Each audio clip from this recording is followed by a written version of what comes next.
नाज़रीन राम सिर्फ हम के आने वाली एपिसोड में आप देखेंगे कि अहमद जाकर सारा सच बता देगा तैमूर पाशा से और कहेगा कि ये मैंने सिर्फ और सिर्फ रमशा से ही इंतकाम लेने के लिए किया था, लेकिन गलती से आपकी बेटी को इतनी ज़्यादा अजियत सहनी पड़ी जिसके लिए मैं बहुत ही ज़्यादा शर्मिंदा हूँ। मैंने तो कुछ लोगों पे भरोसा किया था लेकिन वो आगे से धोखेबाज और लालची निकले जिसकी वजह से आपकी बेटी को इतनी परेशानी उठानी पड़ी और उसके साथ साथ आप लोगों को भी।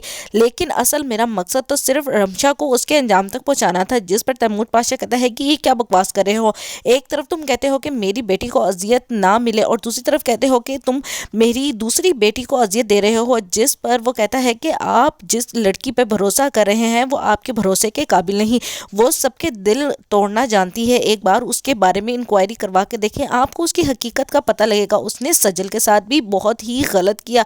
जिस पर तैमूर पाशा कहते हैं क्या वाकई ही सच है ये सब कुछ। दूसरे सीन में आप देखेंगे कि रमशा कहेगी अर्जुमन से कि वाह भाई इतनी ज़ोरदार प्लानिंग की लेकिन वो भी नाकाम।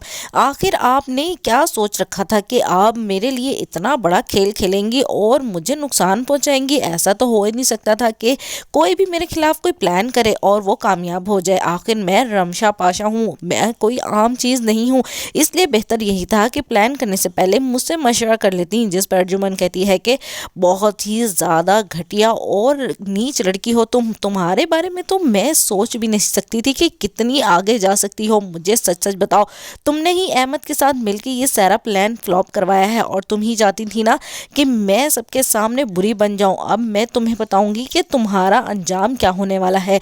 मेरे इस प्लान को फ्लॉप करने का मकसद तुम्हारा सिर्फ मुझे बुरा बनाना था, लेकिन अब दुनिया के सामने जो तुम्हारा तमाशा बनेगा इससे तुम्हें कोई नहीं रोक सकेगा। और तैमूर वो देखना तुम्हें कैसे तुम्हारे अंजाम तक पहुंचाएंगे। जिस पर हमशा कहती है अच्छा इसके बारे में तो फैसला आप पापा ही करेंगे।